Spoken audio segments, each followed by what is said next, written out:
Eddie, nostalgia hits different in your 30s, mid 30s. You know what? So, I have a younger cousin, right? And I was trying to explain like why I liked old video games, that I like retro stuff, right? And old cartoons. I was trying to really explain it. And he kind of just dismissively was like, "Oh, it's nostalgia. It's just nostalgia," right? Just very dismissive. And that kind of rubbed me the wrong way cuz I was like, "Hold on. Can we just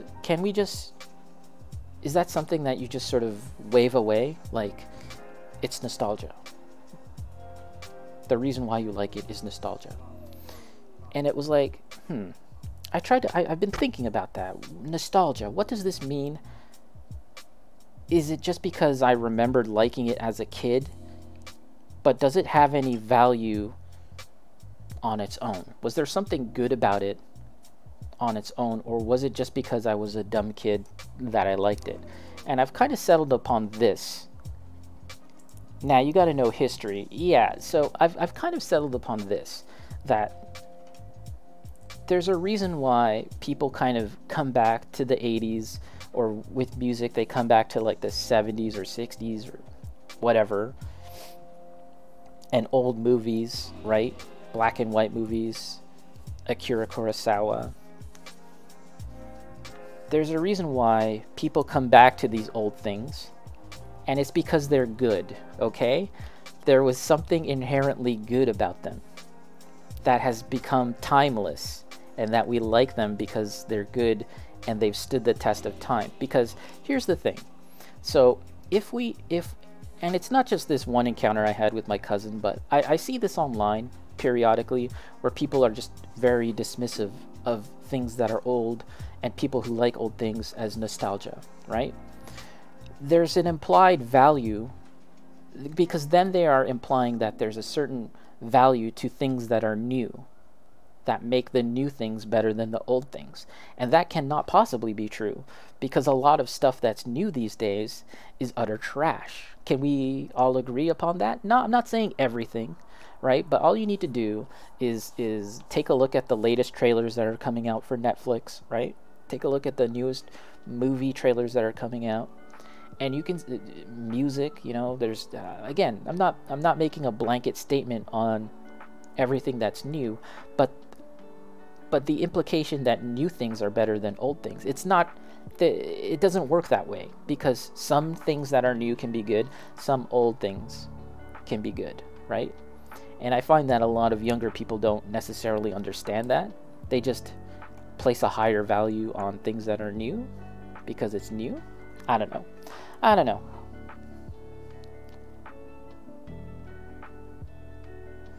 Eddie, like, I like how anime was in the early 90s compared to now. Yeah. Like Giant Robo, and what's it called? Cowboy Bebop. That was like the last two things. Here we have a leg. Here it is, guys. Very leggy. These are the last two things anime from a certain era of the 90s, right? Before we entered like the 2000s and we started to get a lot of CG animation, a lot of stuff like that. But like, yeah, those two were like the last of the classically animated stuff, which I miss.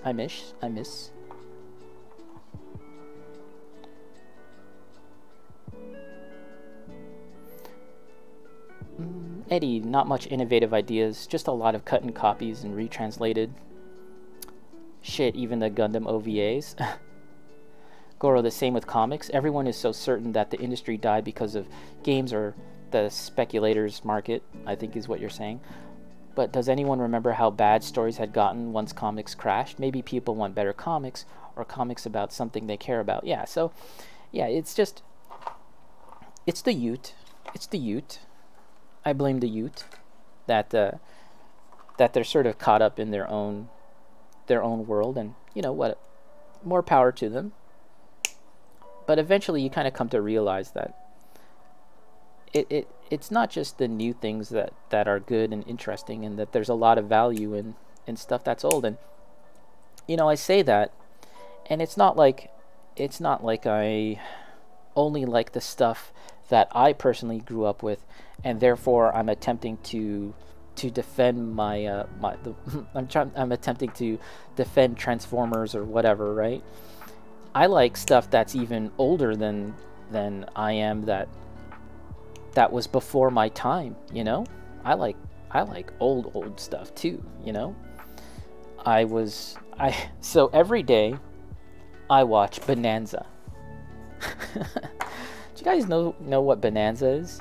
It's this old Western TV show that is occasionally pretty problematic. I'll say that. It can be kind of problematic at times, but it's still a very entertaining show, and it actually reminds me a lot of Star Trek, and that's another show that I watch a lot of, Star Trek.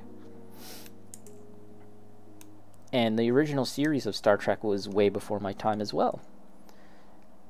It's just that, when something's good, it's good.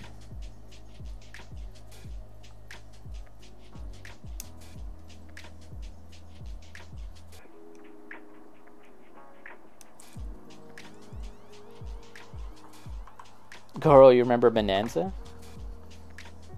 Definite Agent Bonanza would definitely be a product of its time. Yeah, there's a little things here and there, or big things that are a little problematic, but overall, I think it's a good show.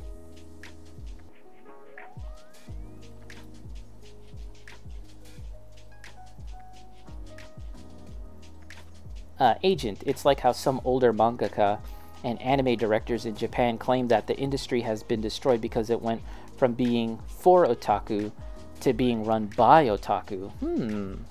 That's interesting. So what is your sense about that, Agent?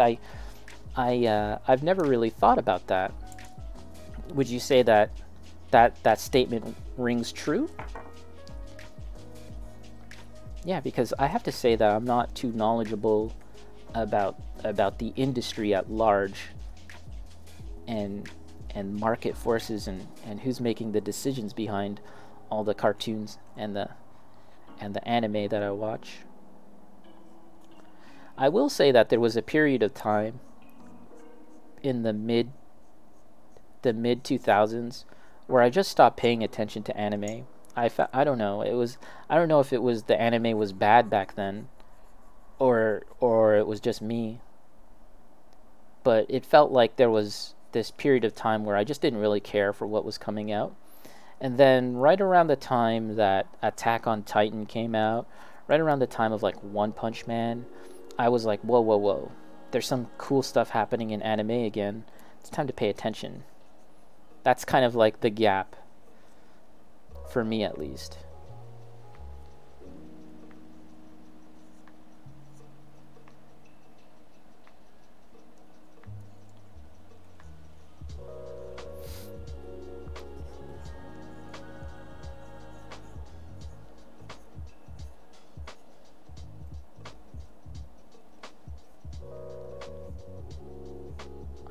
I think that I'm going to assemble this leg, and then let's take a little break. Let's work on this leg, and then we'll take a break.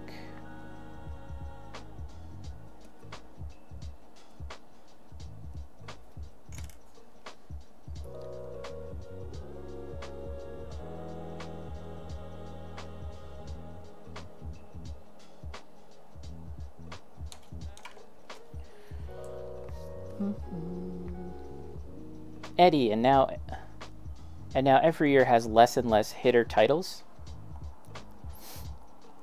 Well, with anime, yeah, I find that with anime, there's just about like one or two that I really, really pay attention to, and then, the rest of the season is a wash. That's my sense about anime.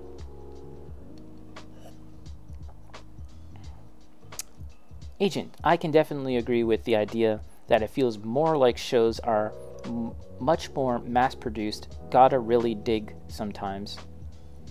Way fewer diamonds, way more rough nowadays, like BRB gotta sort through 50,000 new isekai. Oh my god, you know what? Okay, I understand now.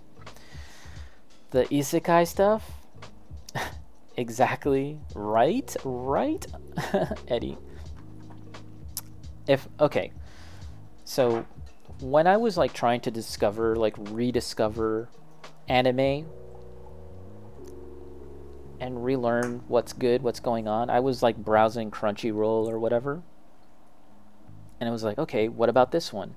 And then the little title description was like Hajime was a young high school student that has fallen into another world, and suddenly he has to be the best chef that he can be. And I was like, okay, whatever, next one.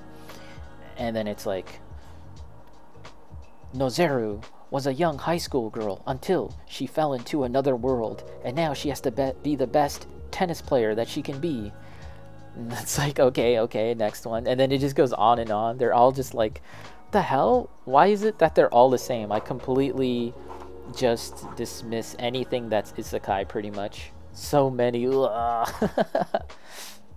Eddie, I think the last anime I really liked was Tokyo Revengers. Okay. You are now the second person who has mentioned this to me. So I think it's high time that I check this out. I've been hearing that this is good, so we will investigate. Tokyo Revengers. I'm assuming it's kind of like a battle anime type thing, which is cool. Yeah, I would say that the ones that really kind of pulled me back in were One Punch Man, because I read the manga and I really liked the manga, and that first season was like a revelation. I was like, holy shit, is this anime now? Is this what Japanese anime is like now? The answer is no. And in fact, it's not even what One Punch like is like now, because the second season came out and it was like, wasn't very good. And also, I watched Redline. I don't know if you guys have seen that. And it's not very new, Redline. It's actually kind of old at this point, but it was like an anime. It was a movie that took several years. I want to say like 7 years to make, because it's all hand animated, but it's absolutely gorgeous. And I always maintain that Redline is what Speed Racer should have been. Like, if you walked away being disappointed with the Speed Racer movie, watch Redline. That's my stance. Redline is amazing. 11 years, dude. Goro loves Redline. Holy crap. 11 years. Oh my god. I just aged. Once I read that, I just turned into a zombie. I just melted. 11 years. Oh my god.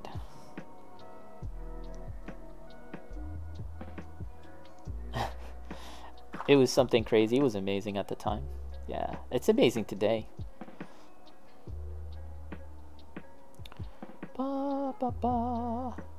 Eddie, I like it's hard for me to like Demon Slayer because visually it's great, but story-wise it's eh. Oh, it's a drama, Tokyo Revengers, but it's great. Okay. Yeah, I do like Demon Slayer. I think you're onto something there, that it's rather the story is rather straightforward in terms of like other shonen battle manga with a plucky young hero that isn't incredibly talented, but somehow struggles and makes it work. Like, I mean, it's a template that has stood the test of time, right? But I will say that in the case of Demon Slayer, that as conventional as the story is, it's just, as you said, it's just crafted in such a way that is so beautiful, so amazing, that I just have to give it its props. It's just really well done. And it's not like I like the period and the setting too. That's something that I kind of really like about it.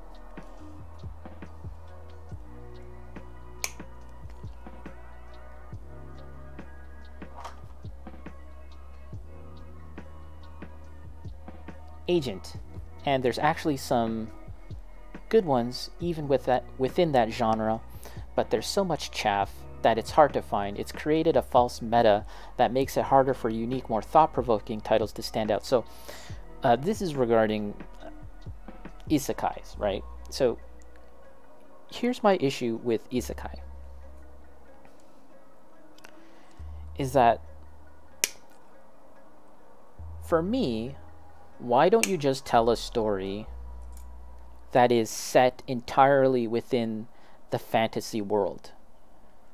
Why is it that we need to have this overlay of like the video game thing where it's like bring up the menu screen and let me see my stats, and some godlike entity is telling you that you have fire magic and blah blah blah? Like, it's just a turn off for me. I don't get it. I don't get it, man. Whatever happened to anime that is actually just set within a fantasy world? Is it not possible for that to be popular or something? It's crazy. I don't get it. There's a manga. So my favorite manga right now, and I don't know if I can recommend it because it might be an acquired taste, but I really think it's amazing, is I believe it's called Delicious in Dungeon. That's the English name. Or the the Japanese name is Dungeon Menshi. Menshi. Dungeon Menshi. And it's a fantasy story. It's a fantasy manga set entirely within the fantasy world. There is no isekai aspect. There is no video game aspect. It's just a fantasy story. Why can't we have that? And it's a really interesting, cool story. I won't go into it now. You guys can kind of look into that on your own. But I would love an anime of that. But I don't know if we'll ever get it because it's not an isekai. That's the sad thing. What if it was an isekai? Maybe we would have had an anime by now. Let's catch up with the chat. Regarding Redline Goro, the art style blew my mind, really inspiring the entire world. Yeah, so good. Redline. In fact, I might have to watch Redline soon again. Agent, the guy in his basement who only wants to watch one type of show, is now the guy running an animation studio in Tokyo, essentially? That's what it feels like anyway. Well, that's rather sad. I feel like... Man, why can't we get someone cool in charge then?